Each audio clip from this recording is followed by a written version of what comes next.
This meeting is for 1 hour and 30 minutes. Greg B will be sharing on the key to contented sobriety for 50 minutes. Please help me give a warm welcome to Greg B from Carmichael, California. His home group is the How and Why of It Men's Group. Over to you, Greg. Thank you, Melanie. My name is Greg. I'm an alcoholic. And thank you, Tamara, for the invitation to attend the meeting today and participate in it.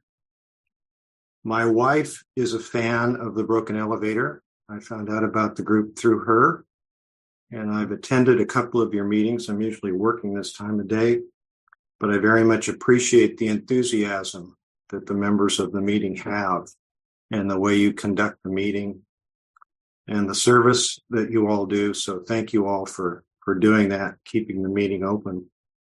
And thanks for the people that I know that are attending as well. I know a few of you, and it's good to see you. July 15th, 1992 is my sobriety date. I didn't know that was going to be my sobriety date. I did not decide to quit drinking that day. The night before, I hadn't been a terrible drunk, 4 Miller Genuine Drafts, pretty wimpy bottom. But I woke up on a Wednesday morning and I didn't drink, and I didn't know why. And looking back on it, and I got through Thursday and I didn't drink. And I woke up Friday morning, July 17th, 1992, and I knew I needed help. I knew something had to change, and I was out of ideas about how to try to fix it. And alcohol had beaten me to the point where I became willing to ask for help. I would wake up most mornings hungover, and I would look at myself in the mirror, and I wouldn't like the person I was looking back at, bloodshot eyes. And I'd become a person that I'd never thought I'd be, the way I was living a double life, keeping up a front that I was okay and that I was holding things together, but inside I'm falling apart. And pretty soon things on the outside are starting to slide away. Meaningful relationships with people are disappearing, primarily because of my drinking, but also because of I tend to be prone towards resentment, fear, and guilt. And that's a pretty corrosive mixture when it comes to getting along with other people, particularly the resentment part of it. So I would tell me that morning that, I'm not going to drink today. And I would mean it. And I'd go to work, do my best to try to get some work done. Usually the mornings weren't very good because I was headachy and slightly nauseous and just difficult to concentrate in that mode. And about noon, I'd start feeling better, and maybe I'd have lunch and maybe I wouldn't. And then somewhere in the afternoon, the thought would come to mind, the problem was the 6th drink last night. If you just stick to 2, you'll be okay. And I'd think again, that's BS. I mean, how many times have I told myself that? But that thought would recur. And by 5:30, I'm thinking, okay, I got time just for a couple of drinks. I'll stop at the bar on the way home, or I'll stop at the store on the way home. And I'll just have 2 and then I'll go home. And I'd start in on the first drink. And I'd tell myself, I'm going to quit with the next one. And I'd get about halfway through that one, and I'd decide I had time for one more. And then I'd decide when I'm finished with that one, I got time for, I can't quit on an odd number. I got time for one more, and I won't be impaired. I can still get home okay, and I'll be all right. And then it's on. Then I don't know when it's going to stop. And I wake up the next morning hungover and swearing I'm not going to do it again. I do that for years. And the one constant is the drinking got worse. The consequences got worse. And I was unwilling to ask for help or admit that I had a problem, other than maybe after a real bad drunk. But, I kept the job, and I kept the cars in the garage and the garage over the cars, and kept showing up for work and never got in trouble with the law. So some of the consequences that we run into that may compel us to do something just didn't happen until that Friday morning when I knew I was drinking myself to death and I knew I couldn't quit. I became willing to ask for help. I knew about AA because of my dad. He had gotten sober in AA before I came along. And he stayed sober for many years, but he did not stay active in the program of recovery. And he was a very difficult man to be around. He was prone to rage. He was distant. I remember, watching the level of the newspaper at night if he was home from work. If the newspaper was up, it was safe. But if the newspaper started coming down, I tried to find a place to disappear. It's tough to do when you're an only child. But that's kind of how it was with my dad. And so I swore I was never going to be like him. I was never going to become alcoholic. I was certainly never going to come to Alcoholics Anonymous. And in short, Alcoholics Anonymous is the best thing that ever happened to me. Last place I ever wanted to come. So what I have deduced from that is I really don't know what's good for me, if I'm honest. Because I was on my way to drinking myself to death and not wanting to ask for help until that Friday morning. So I called AA, and a man 12-stepped me, and he shared about his drinking and where it took him. And he had been a brown bag wino. He lived on the streets for a period of time. And I was still living in suburbia in a house that the bank and I owned. And so fortunately, I was beat up enough to hear the similarities and not the differences. And that man took me to my first meeting that Friday night. And I've been going to meetings ever since because I heard two things at that meeting that I believe are the music of Alcoholics Anonymous. One was laughter. Even before I got in the meeting room, there was laughter. It was a men's meeting on a Friday night at 8 o'clock, well after Miller time. And these guys were laughing and they weren't drinking. And that got my attention because whenever I didn't drink, there was no laughter. I mean, it was tough. I was a white knuckle sober person if I wasn't under the influence of alcohol. These guys weren't like that, at least at 8 o'clock on that Friday night for an hour and a half. The second thing I heard was honesty, gut level honesty. The man who led the meeting talked about where his alcoholism had taken him. He talked about pulling off a robbery to feed his ability to get his alcohol while his wife was delivering one of their children, and how guilty he felt about that. And I thought, wow, maybe there's a way here where I can quit living this double life, where I can quit worrying about what you're going to find out about me. Because I don't want you to know who I really am. And my nature is to keep secrets and to live a double life and then worry about what's going to happen if you find out. Thank God for Alcoholics Anonymous and 12 steps. So that man who 12-stepped me suggested I go to a men's book study on Wednesday night. And this is where prime time came into my life. It's the White Flag Men's Group. E just mentioned it. That was my home group for the first 28 years of my sobriety. It wasn't a prime time meeting per se, but I found myself in Bob A's chain of sponsorship. Bob A sponsored Ron D, who you heard from in May. I believe he was a speaker back in May.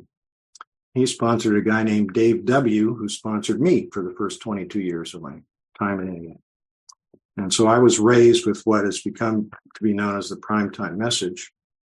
I didn't know it anything different than Alcoholics Anonymous at the time. And I still believe that that's what it is, that alcoholism is what I believe is a threefold problem. I have a physical allergy to alcohol. That's when I tell myself I'm just going to have two and I overshoot the mark. That's that physical thing happening. I crave more alcohol. When I drink, I get thirstier when it comes to alcohol. And that's the physical reaction that I have. And while that's happening, my brain changes. And I change my behavior to accommodate my drinking because of that craving. And I can't beat that craving. I can't drink enough to stop it. I typically drink till I pass out. And that's because of that physical allergy. The second part of it is I have an obsession to enjoy and control my drinking, a mental obsession. And that's why, even though I have bad drunks and I have romantic interests telling me, I can't be around you if you're going to drink like this, I'm out of here. And I'm estranged from my family because of resentment or because of guilt about how I treat them or behave around them. I still pick up the next drink because of the effect it produces. I get a sense of ease and comfort from that drink, like it talks about in the doctor's opinion. And that's where I was directed, and that's where I started to find out what was wrong with me. Mental obsession, physical allergy. Third part of it, I believe, is a deep spiritual unrest. Somewhere inside of me, I know life is supposed to be good and worthwhile. I just don't know how to produce it on my own. And that, I believe, is the essence of my unmanageable life. And while I'm still active in AA today, 31 years plus since my last drink, because I still have the mind of a chronic alcoholic. I tend to be self-centered. I didn't know that coming into AA, but it's certainly true.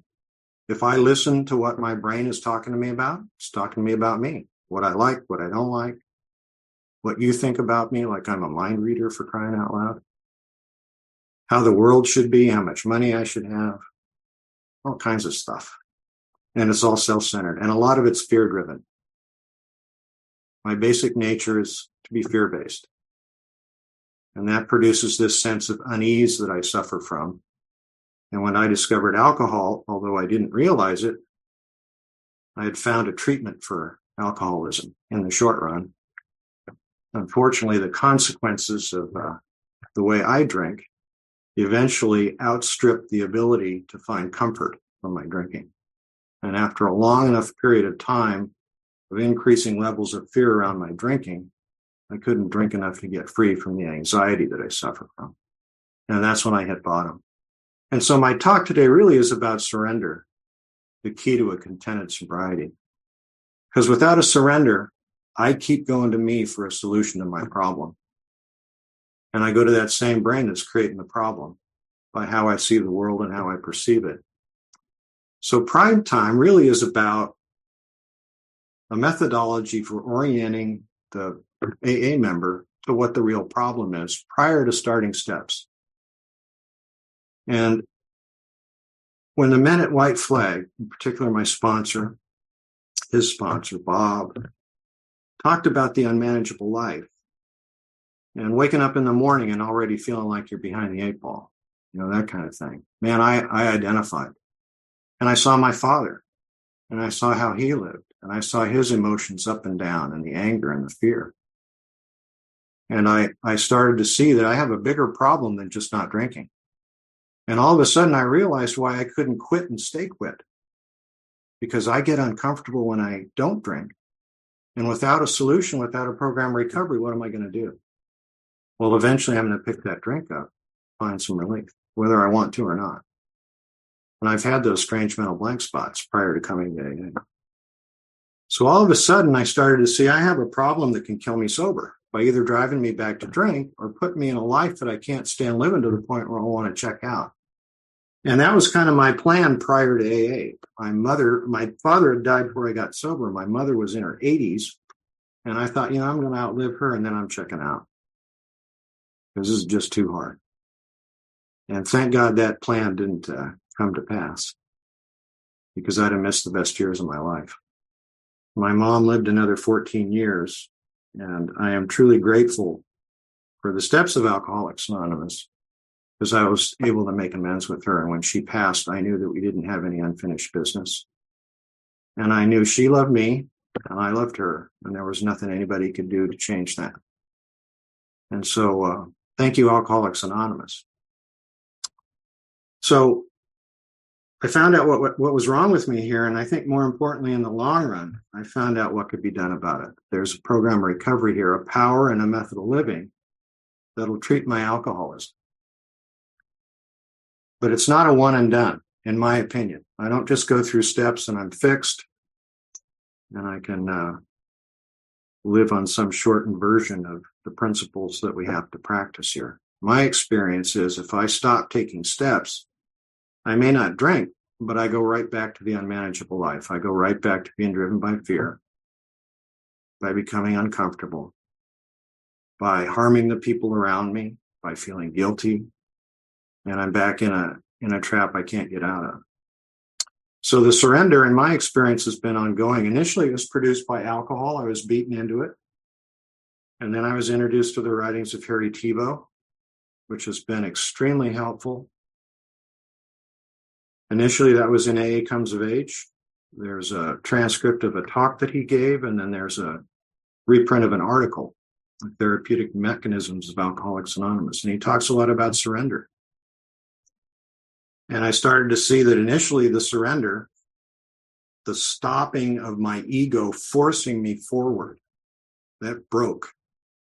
And at that point, I was able to get help. That's when I picked up the phone and called AA. That was my act of surrender, to asking for help. That was followed up about 3 weeks later when I asked a sponsor to take me through the steps, and that was Dave. And the reason why I asked him for help was he talked about finding a power and a method of living that gave him an effect that was better than what he got out of the bottle. And that got my attention. He wasn't living with white knuckle sobriety. He had an effect. He had something that treated his alcoholism so that he could live a useful and content life. And I wanted to know more about that.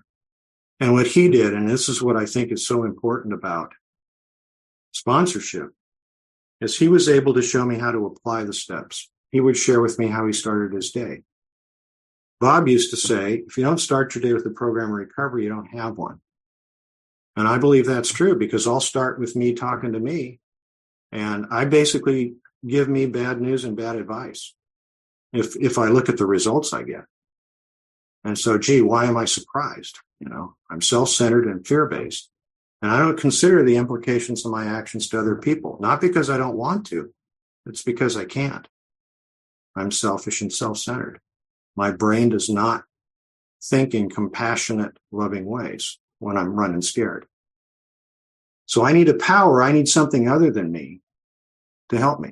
I was looking for it in the bottle because that would shut off that feeling of being anxious and apart. I'd be able to connect at least for a short period of time, but then I'd overshoot the mark. And now I'm doing antisocial things like driving drunk, putting your life and mine in danger without any real consideration for other people.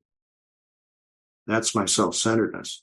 And I'm still that way, absent of power greater than me in 12 steps. So the surrender now, as Tebow says, comes down to adopting a disciplined way of life. The surrender, if I'm not beaten into it by circumstance, becomes an essential disciplinary function. What does that mean? That means steps in application. That means I start my day with the first step. I start my day with the admission that I'm powerless over alcohol, separate thought, that my life's unmanageable today, sober without help, that I cannot find a way to live a useful, contented life on my own individual strength and intelligence. And it doesn't matter how long I've been here. Because my granddaughter will create an art project using silver glitter, and the glitter ends up all around the house. I didn't know silver glitter was migratory, but it is. It doesn't stay put. It moves everywhere around the house. And my brain just explodes. That shouldn't happen. She shouldn't be doing that. She's only 6, for crying out. And she was making the first letter of our names. So I just have a bad brain. Is it possible there's a power greater than me that can solve my problem? Well, I see all of you sober, and there have been people sober here in AA since 1934. Although AA was originally founded in 35, Bill Wilson got sober in December 34. And it's worked since then. And I can't deny the fact that it's the only thing that's ever kept me sober in my life. I cannot quit on my own, and I can't stay quit. So that first step is the admission that I need help today. It's a chronic condition. It comes back. It's not an acute condition that gets cured, but there's a treatment. And I came to believe in a power greater than me by listening to you all talk about how you came to believe and seeing what happened in your lives. So I met men at the Friday Night Stag, at White Flag, who've been through difficulties in life that I certainly would drink over, and they said they stayed sober. And that good things came of it. If no more than they were able to sit down with another alcoholic and share about these things in an effort to help someone else. And that all of a sudden they experienced some healing from some of the things that had happened that they wished hadn't happened. And I've experienced that as I've gone through steps, writing an inventory and sharing my secrets. I find out that the person I'm sharing with shares something with me that's similar, and all of a sudden I'm not the only person that had done what I've done or drank the way I drank or lived the way I lived. And it starts to break down that feeling of being unique, that I'm the only one. Now I'm one of many. And I'm one of many who have a common goal of staying sober a day at a time. And now something can happen. Something remarkable can happen. So I've come to believe in a loving, powerful, present God. That isn't the God I grew up with. And I do my best to stay in contact with that power moment by moment. And my brain will take me on a trip. It'll start talking to me about tomorrow when I'm traveling to Wisconsin, or last week when I should have done something like return an email that I forgot. So the effort in the third step, a big part of it for me in making the decision to turn my thinking and my actions over to the care of a power greater than me, is to stay present in the moment. That when my brain takes me on a trip, to get off the bus and get back to where I'm at. Where are my feet? Where's my butt? What's right in front of me? What's God's will for me? What's right in front of me? To be here with you right now, to do my best to tell the truth, and to leave the results up to this power greater than us. And whatever's going to happen is going to happen. And I make that decision every morning. I recite the third step prayer as part of my morning prayer before I even hit the head. And the way I see it, those are the formal terms of surrender. The future's none of my business. My job is to stay present, to stay close to a power greater than me, perform that power's work well. The power will take care of me. And that's what's happened. Do I always live like that? No. I get running scared sometimes, go back to self, end up back in the life I can't stand living. But I don't have to stay there if I'm willing to promptly admit it. To inventory. And this time of year, I typically write an inventory. I've just been writing one. And maybe this is 10 step, maybe it's 4 step. I use the same format that I was given when I first went through the 4 step. And what inventory does is it shows me the things that are blocking me off from a power greater than me. Like I get running scared behind money.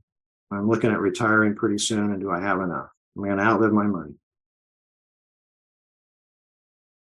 Well, I don't know how much money is enough, but I know I haven't got it and I never will, because money can't solve my problem.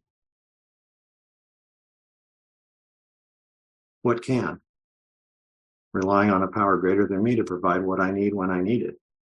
Because for the last 67 years, that's what's happened. My needs have been met a day at a time. Sometimes not because I earned a paycheck, because I was willing to ask for help, or something unanticipated happened, a connection. Nothing that I created. So my job, the way I see it, is to stop worrying about me and to start to pay attention to you. What can I do to be useful? The way I've been sponsored, I've been told Alcoholics Anonymous isn't a self-help program, it's a self-abandonment program. But as an alcoholic, I'm too far gone for self-help. If I could have gotten self-helped, I'd have never gotten here. The fact is, self-help doesn't work for a person like me because of self, because of the thing I'm trying to use self-help with, my power. But the power greater than me, that works. Inventory shows me what blocks me off, like making money my higher power, or making your approval my higher power, or making my wife's approval my higher power. I can't rely on that. What happens if my wife criticizes me? What happens if I do something she disagrees with? Does that mean I have to suffer? Well, only if I'm with self. And I've decided that she's my higher power without realizing it. So inventory will show me these things, and out of that comes the ability to admit the exact nature of my wrong. I put something in front of my relationship with my higher power, and I'm paying the price for it, because that stuff can't solve my problem.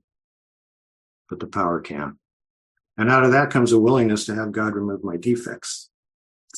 What are my defects? The things I'm doing that I shouldn't be doing, like judgment. I just love to look at people and judge them without even knowing them. Judge events. If I could be free from judgment, I wouldn't have much to fight with people about. I wouldn't have much to disagree about.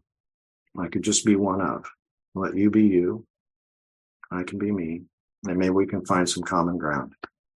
Look for similarities, not differences. That's been a big lesson here in AM. I do my best to clean up the amends I need to make, humbly asking God to remove my shortcomings, the things I'm not doing that I should, which opens the door to doing something for you without a hook in it. And that's where I find peace.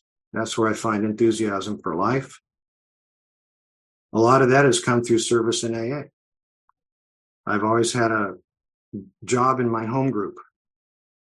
Right now, I'm our delegate to the central office, the intergroup here in Sacramento. We have 293 registered groups and about 1,200 meetings a week. And the delegate body oversees the central office. We provide literature to AA groups and a meeting schedule, including both face-to-face and online meetings. And then a communication hub for what's happening in the AA communities, conferences and picnics and what groups are doing. And it's been a real joy to be involved with that service. I've learned an awful lot about what our intergroup does and the people that do it. My sponsor kind of led me into it. He answers the phones and he shoots me 12-step calls, which I appreciate. That keeps me on the front lines of AA. And I'm repaying the debt to the man who was there for me. His name was Dean, took me to my first meeting. And I've had the chance to do that for some people here in AA. And I always think of him and thank him for taking me to my first meeting, for being available to help somebody he'd never met at that moment of surrender. And there's a lot of joy in that. It's the last place I'd look, doing something for someone that I'd never met before, not wanting anything from them, wanting something for them, hope they find a solution, but just making the hand of AA available. One of the most difficult amends I've had to make was where I used to work. I like to tell this story because it's, belief in a higher power is one thing, reliance is another. And I can believe all day long and block God out of my life. Talks about it in the 7th step and the 12 and 12. It's like watching the tightrope walker push the wheelbarrow across the tightrope. I'm sure he's going to make it across. He's a professional. He's trained. He's done it 1,000 times. It's a different deal when you put your butt in the wheelbarrow and let him push you across the tightrope. And that's where I go from belief, yeah, he can do it, to reliance. You better do it or I'm not making it. And I've come at times to rely on this higher power. So I worked at the same place for 32 years. And I worked with a person that I had known for a long time. He introduced me to the job opportunity. We'd worked together at a big government bureau prior. And in a lot of ways, he was like my dad.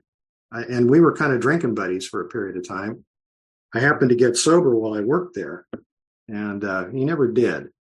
He never really figured out what his problem was. But it got to the point where he couldn't control his temper, and the work environment degraded to the point where I realized I couldn't stay there.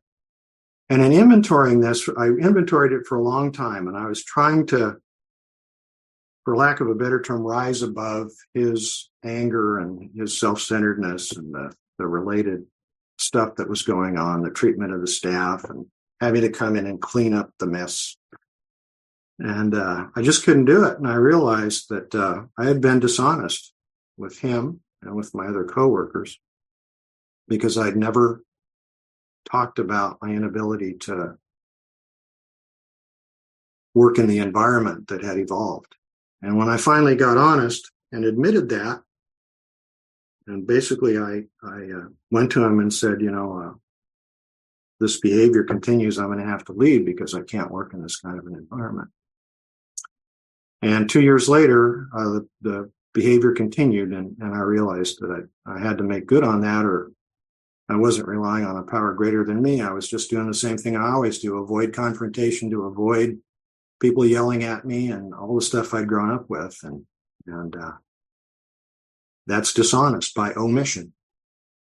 And so in telling the truth and then relying on a power greater than me, what happened in short was an opportunity to move to another office in the same office complex with a group of people in the same line of work, but to work independently on my own opened up.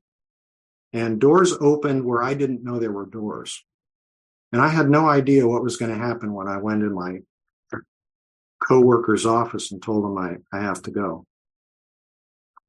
But I realized that that surrender opened up what's been the best 7 years of my career.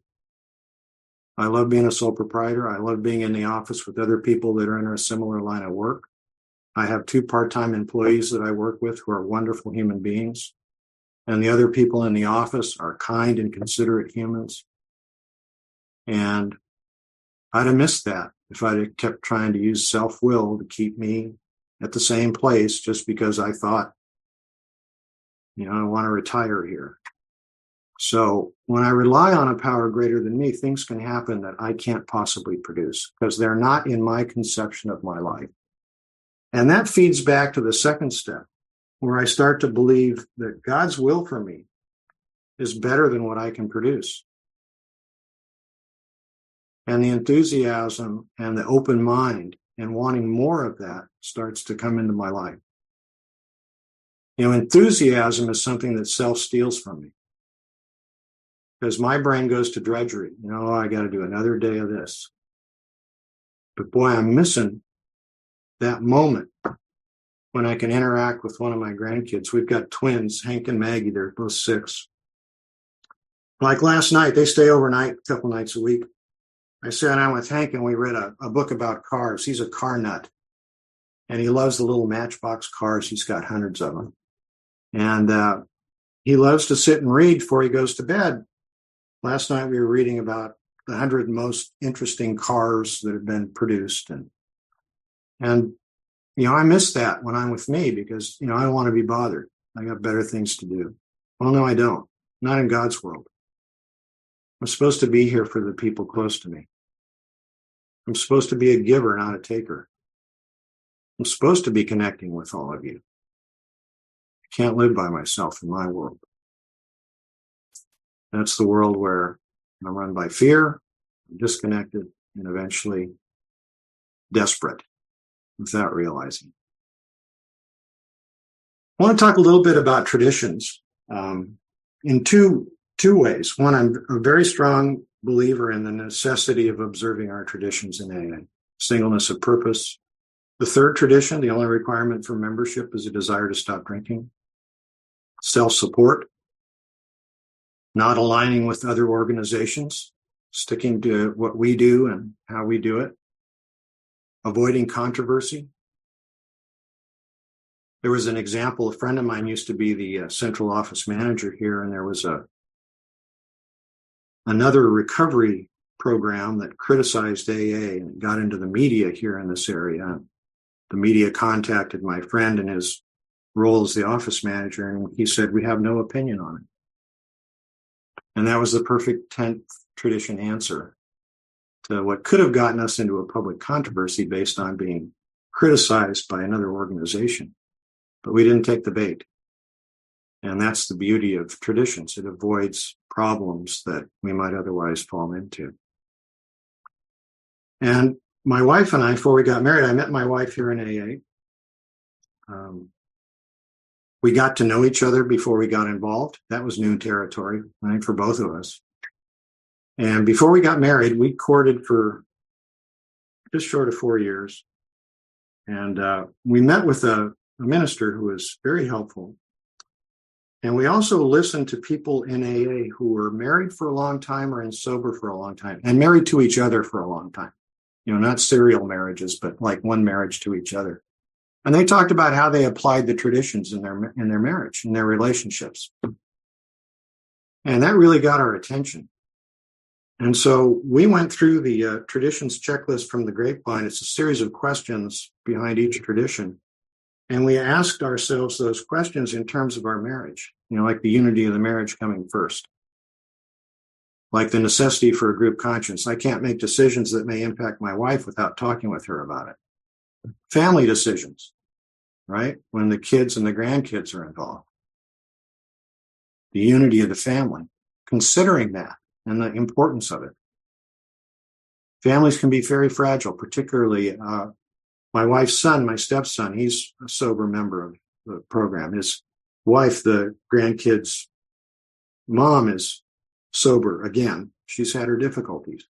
But I've seen the dynamic of untreated alcoholism and the destructiveness from childhood through to the current time. And the importance of spiritual principles and the application of those principles. So my wife and I wrote out a marriage agreement. And thank God we've lived up to it. We've been married 23 and a half years. I'd never been married before because I couldn't keep a relationship together. I'm too self-centered and too frightened. And she'd been married twice. And so the principles work. The principles work. My job is to acknowledge that I don't know how to do this, ask for help, excuse me, and then follow through, take the action. And so, is our marriage perfect? No, we have our difficulties, but we have a set of principles that we can rely on and a trust in a higher power that gives us the courage to talk about things that are difficult. I have to take steps in my own life to be in the position of having some clarity on what the problem is. It's not what she's doing, it's the demands I place on her, and being freed from that by a power greater than me so that I can go to her with an open mind and an open heart and ask, how can we work through this? But we're going to be doing a lot of this in the coming months because I'm going to be retiring and everything's going to change in terms of income. And I've been fortunate to have a good career and being able to save. In spite of what my head tells me, we'll be okay because there's an abundant power that'll take care of us. I may not get to spend everything I want to spend how I want to spend it, but that's probably good. Some discipline in my life is a good thing. And we'll be okay. But we'll have to go through a process of getting there, and there'll be some mistakes, and there'll be some making amends and moving forward. And that's beautiful. Because I've come to believe that it isn't where we end up. It's not the destination. It's the journey. It's today's journey. This is the day when I can practice what I believe God would have me do and do it.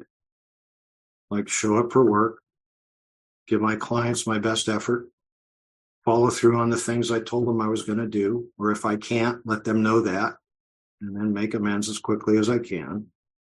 Stay active in Alcoholics Anonymous, show up for my commitments, or if I can't, let people know.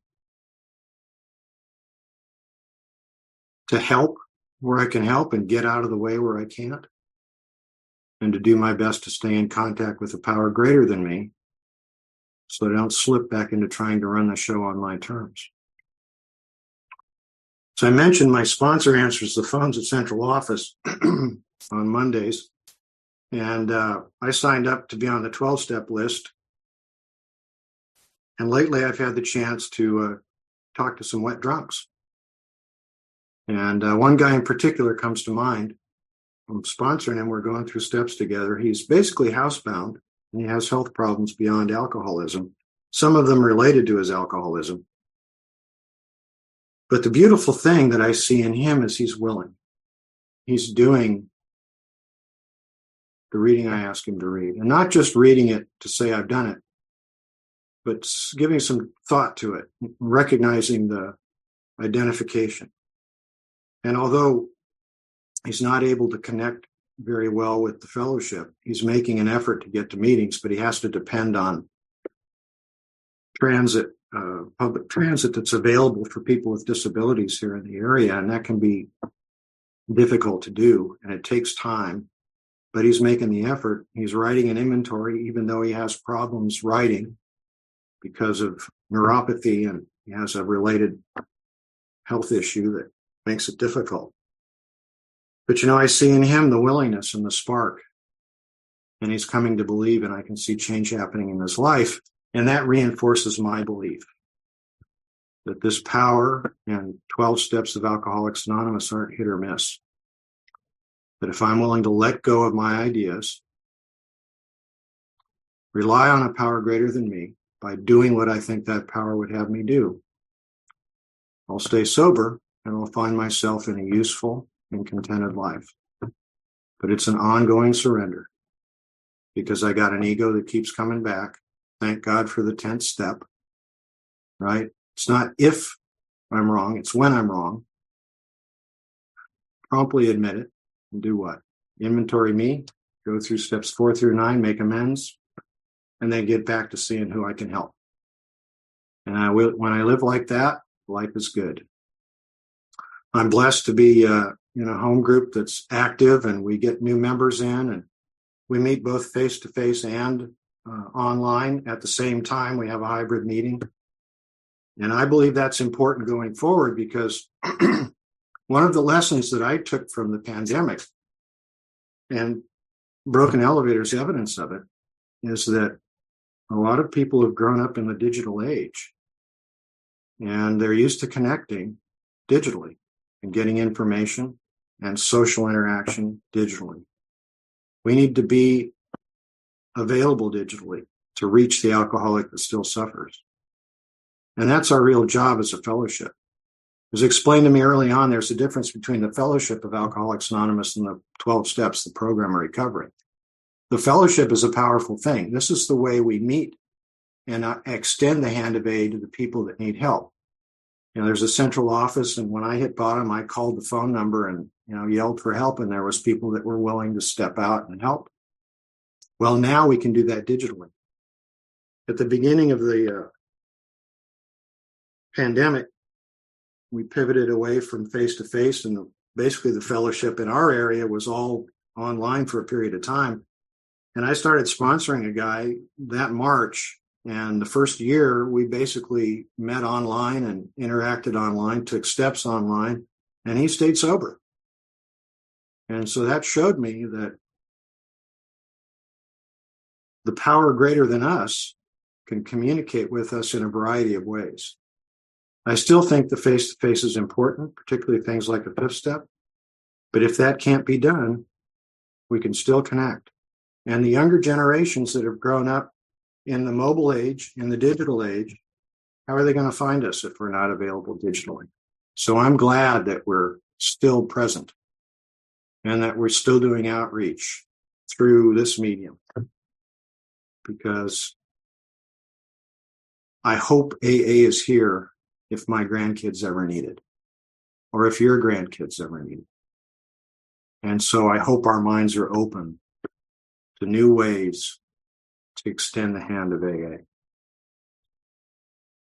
I want to thank you all for the opportunity to be here and to share. Alcoholics Anonymous has saved my life. And, I found out what was wrong with me here. I found out alcoholism was a disease, that it isn't caused by drinking, but that I use drinking to treat it, but that there's another treatment, that there's a power greater than me. And you gave me the open door to have a relationship with that power. You told me my mind was open and I was willing to ask this power to reveal itself to me in a way I could understand it would, and that I could connect with this power and rely on it. And that's what's happened. Some days I don't see it and I don't feel it. But I've stayed sober since doing my best to practice these principles. And I find myself in a life that I don't want to trade. Even though sometimes it's tough, still we can get through it. And there's a tremendous amount of joy in it. Things have happened that there's no way I could have produced. So I'm going to end a little bit early. Thank you all very much for listening, and God bless.